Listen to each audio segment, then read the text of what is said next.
This is reposted. Mr. Keller, there is so many quotes that I could use from Morpheus in the life-changing movie of The Matrix, but we can only choose one. I want to read you the runner-up because it's my favorite quote and I always use it. You take the blue pill, the story ends, you wake up in your bed and you believe whatever you want to believe. You take the red pill, you stay in Wonderland, and I show you how deep the rabbit hole goes. We're not going to talk about that today because we need 30 minutes. We only have 6.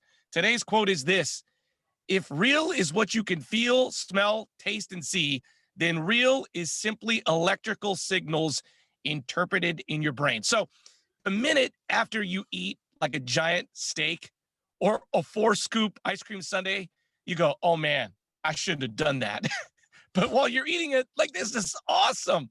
It's all just signals in your head, depending on where you are in life. Well, yeah, but it's also consequences.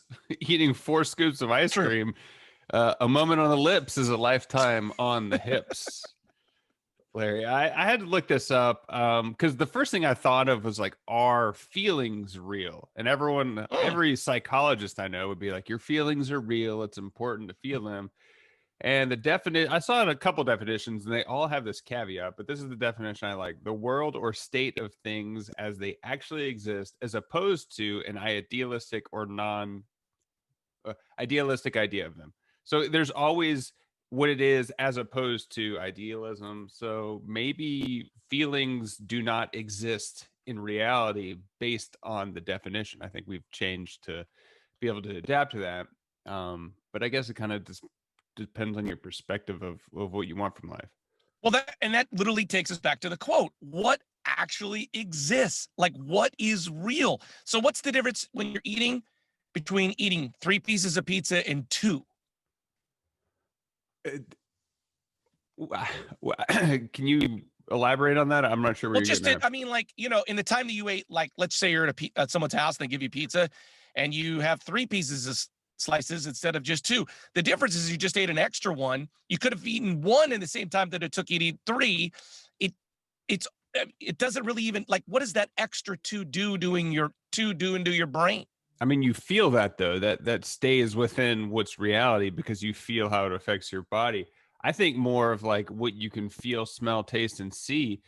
Is Australia real? I mean, I've been there before, but I don't know that it's there right now.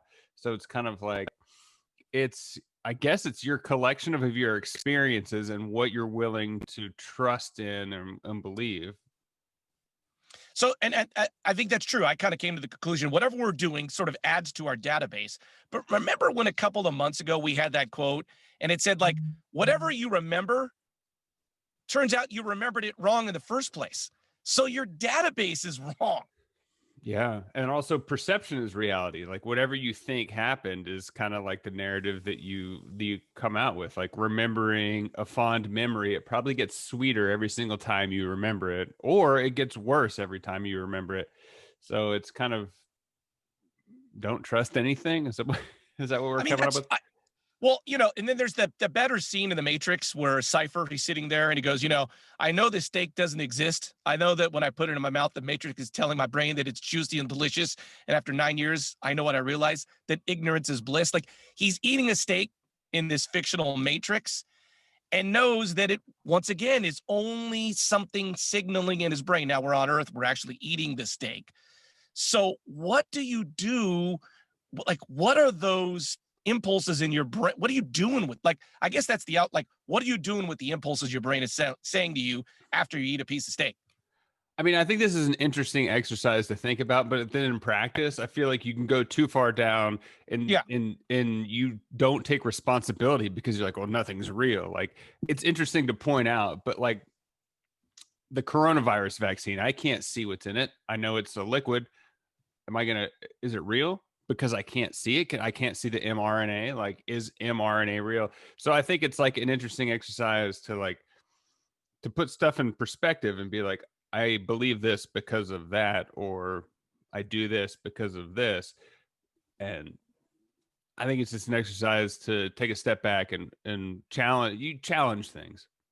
The practical application for me is back to your thing with the feelings. You feel something, you're angry or sad or whatever it is. And in that moment, you're like, it's all that it consumes you. But then you wait like 5 minutes and you're okay. Like, and I'm super passionate like that. If I could just somehow in that moment go like, hey, this is just an electrical impulse that's gonna change in like 10 minutes. Let's just stay calm. That would really, really help me. This probably won't help anyone, but thinking that feelings are real is a way to tell you that you need to actually deal with them, but they really aren't real. They're just kind of, they're not tangible. It's a feeling that it'll pass. It's a fleeting moment, whether the I know moment be a year or 5 seconds. I sort of think we're compatible on this. Like, food is complicated, right? Who just simply eats whatever they want. I'm not. I don't have that metabolism. I can't do that. Mm-hmm. It's hard. I want to have the third piece of pizza, whatever, whatever. My favorite thing, though, I know I could come back to food, is when I have a clear conscience when I can eat whatever I'm eating. Like when I've gone on a run, when I've eaten pretty good, and able to just sit and enjoy whatever it is in that moment. Then it's that moment, and then I don't have the regret sometimes that I do when I've eaten something.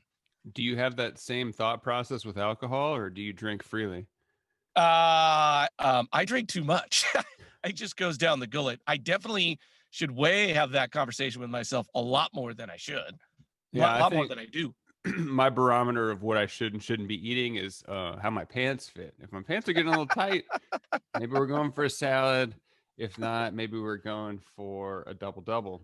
That's an In-N-Out thing, right? Or we go to Whataburger. Well, if you want to have more food, please reach out. You can take the blue pill. Got me with a sign. Ooh, reposted podcast on Facebook, Twitter, Instagram. I'm Andrew Keller for Morpheus saying thanks for stopping by.